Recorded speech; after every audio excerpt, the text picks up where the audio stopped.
رسول اکرم صلی الله علیه و سلم میفرماید: من استيقظ من نومه وقلبه معلق بالمسجد فكأنما احیا لیلة القدر. پیغمبر خدا فرمودند کدام از امت من هر آینه سحر از خواب بیدار می شود و در دل او معلق بالمسجد، در دل او نیت هست، اراده هست، مقصد هست. چی مقصد است؟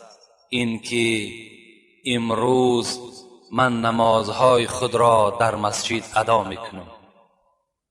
هرگاهی که اگر امت من با این نیت از خواب بیدار شود و بعد بیدار شدن در دلش و ارادهش همین مقصد و همین نیت را جایگیر بسازد، رسول اکرم چی گفتند؟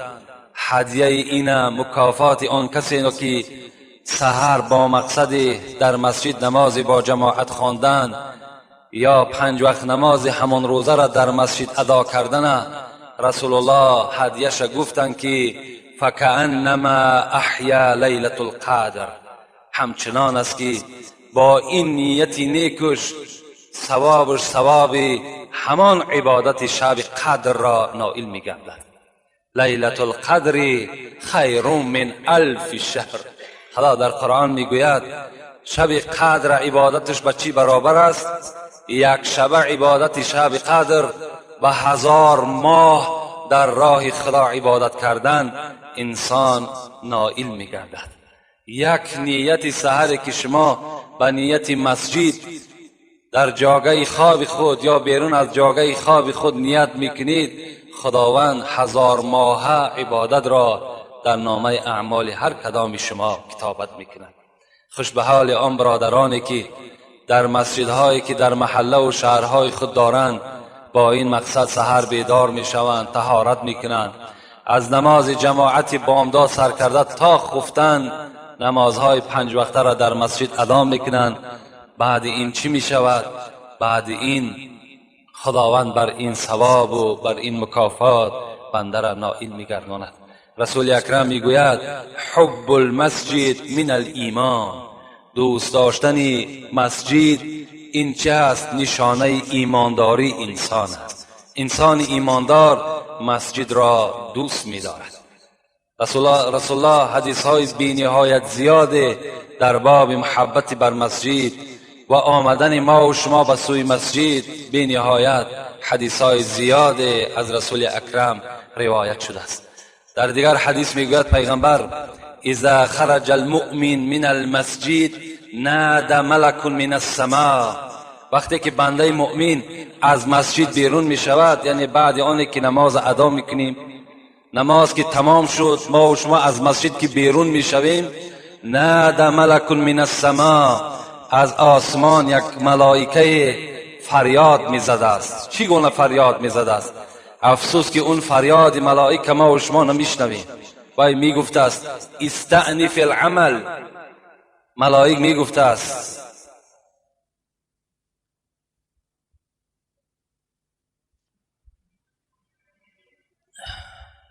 من خرج مؤمن من المسجد نادى ملك من السماء یا ولی الله استأنف العمل فإن الله قد غفر لك ما تقدم من ذنبك. پیغمبر خدا گفته بوده است هرگاهی که بنده مؤمن از مسجد بیرون می شود، ملائکه از آسمان فریاد می زده است.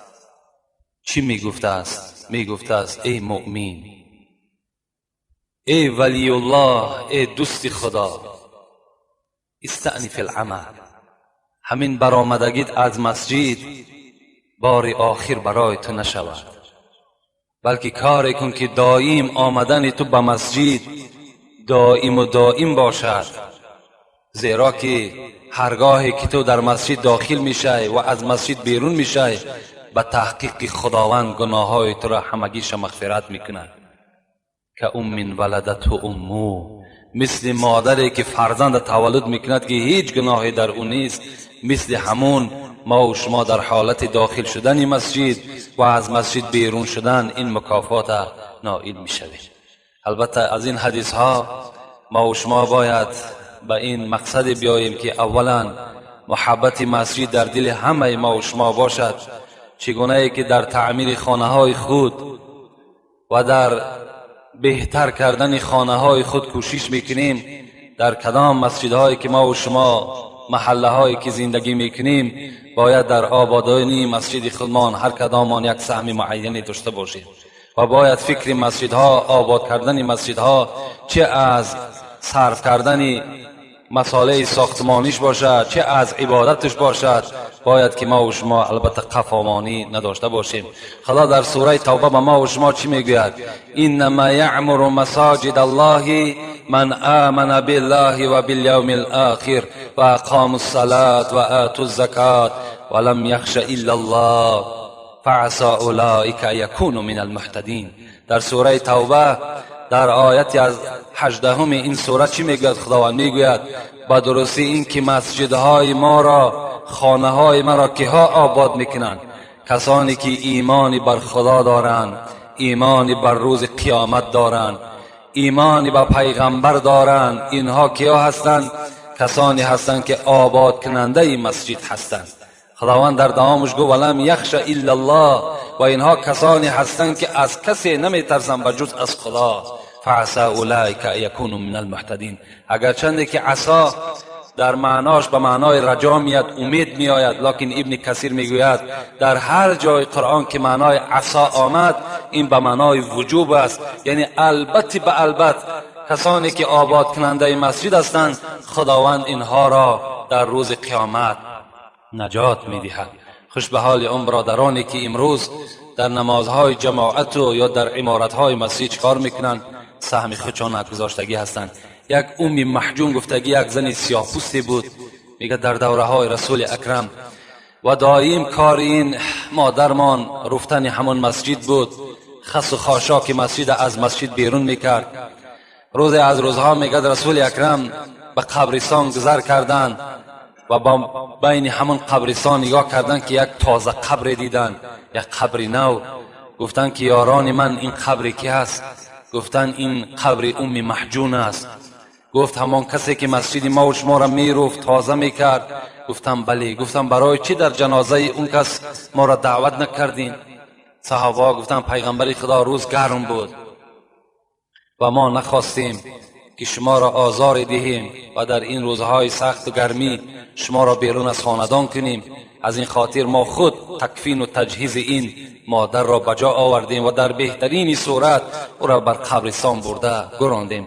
رسول الله گفتند اصحاب من شما فراموش نکنید که بر کدام جنازه‌ای که من جنازه کنم و در روز قیامت از شفاعت من برخوردار می‌گردد و هر یک مرده‌ای که در این محله و دیار می‌شود البته مرا بر بالای جنازه اون کس خبر دهید. گفته رسول الله چیکار کردند؟ به سوی اصحاب این چنین امر کردند و بعدا میگه به سوی همون قبر گشت، گفت محجون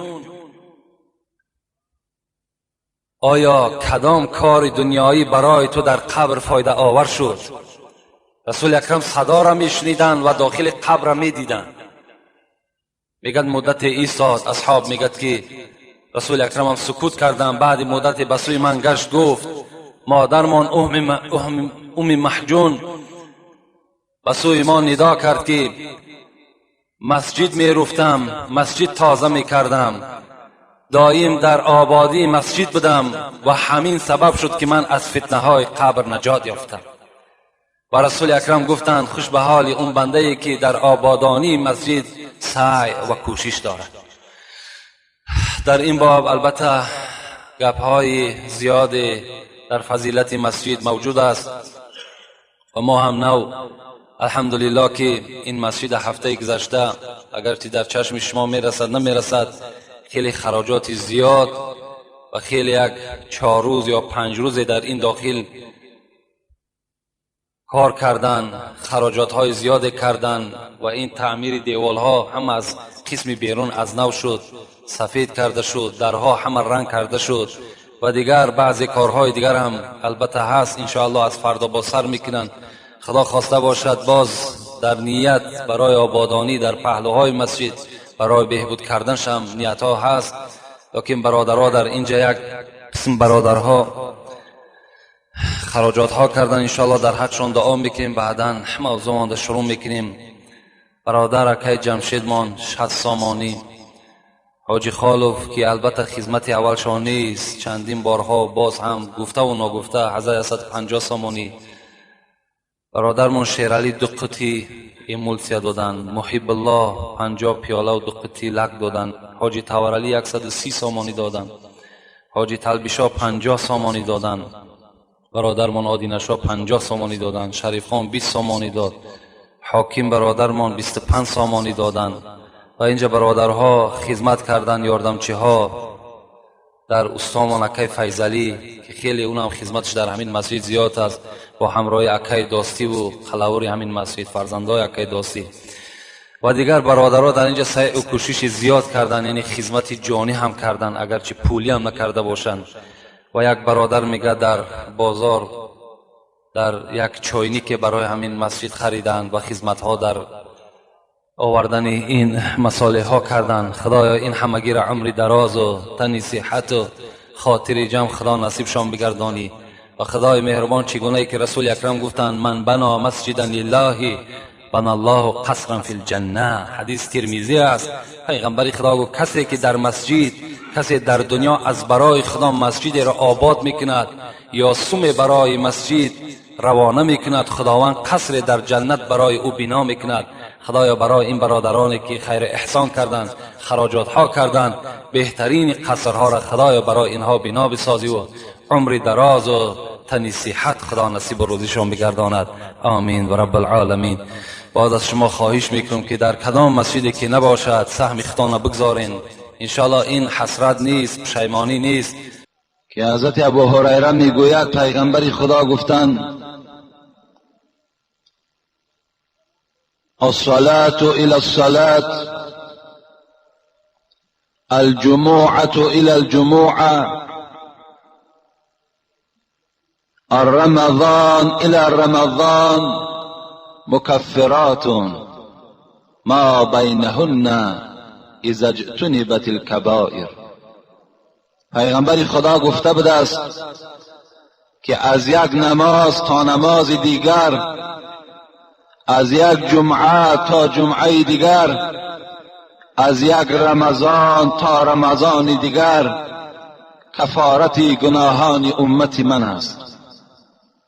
هر وقتایی که اگر امتان من دیده و دانسته گناه را برپا نکنند، به گناه دست نزنند.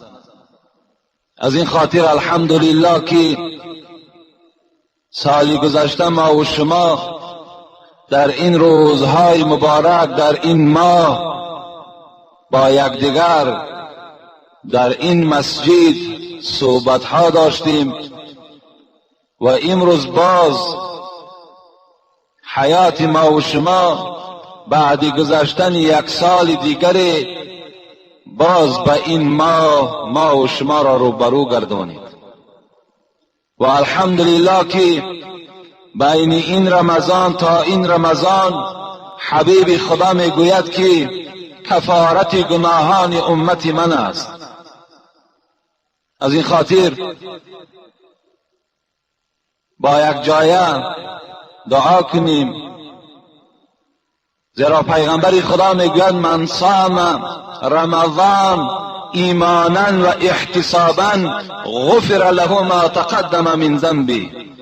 کسی اگر ماه مبارک رمضان در درآمدنش خرسند شود، با برآمدنش غمگین شود، کسی که اگر این ماه مبارک از صدق روزه گیرد، فقط از برای خدا روزه گیرد، نه از برای شفا، نه از برای سلامتی، نه از برای همسایه، بلکه فقط و فقط برای احترام ماه مبارک، برای فرمان پروردگارش اگر روزه گیرد، پیغمبر خدا مکافاتی او را اعلان کرد ما تقدم من ذنبه غفر له. آن گناهایی که تا رمضان کرده بود خداوند با این نیت‌های نیک بنده گناه‌های او را مغفرت می‌گرداند. از این خاطر است که میگویند وقتی در ماه رمضان انسان از دنیا میگذرد مثل فرزند از مادر به دنیا آمده است. تمام درهای آتش دوزخ بسته است. شیطان زنجیر پیچ است. پروردگارا به حرمت این ماه مبارکت خدایا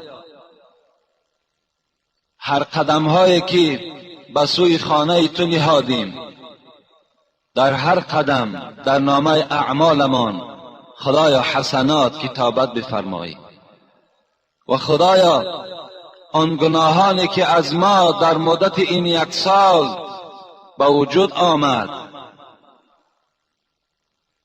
انک تحب العفو فاعف عنا، تو مغفرت را دوست می‌داری، تو بخشش را دوست می‌داری. خدایا گناههای ما را ببخش و پروردگارا این 1 ماه مبارک رمضان را به این بندگان خودت با یک تن صحت روزه گرفتن ده موفق شان بگردان و خدایا تا رمضان دیگر این بندگان خودت را، این پیروان حبیبت را در پناه عصمت خودت پروردگارا نگه بدار و هر مرادها و مطلبهایی که در دل این بندگانت هست خودت میدانی پروردگارا، اگر نیک باشند برآورده بگردان و در دل ما خدایا محبت خودت را، پیغمبرت را، قرآن و اسلامت را جایگیر بگردان و خدایا این جمهوری تاجیکستان ما را باز هم زیباتر و آبادتر بگردان و خدایا سرور دولت ما را عمر دراز و تن صحت و خاطر جمع و از کل آفتها در حفظ امانت نگهش بدار. ربنا آتنا فی الدنیا حسنه و فی الاخرة حسنه و قنا عذاب النار برحمتک یا ارحم الراحمین.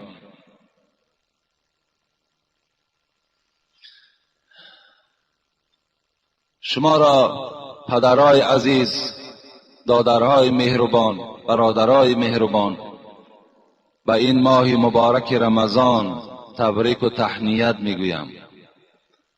خداوند در عمر شما برکات نصیب بگرداند و آن اجرهایی که خداوند خود میگوید و انا اجزا بهی، روزدار را فقط و فقط من جزا میدهم و جز ذات من دیگر هیچ کس پاداش روزدار را دادن نمیتواند. خدایا آن پاداشی که برای روزداران هست بر این روزدارانت خدایا نصیبشان بگردان.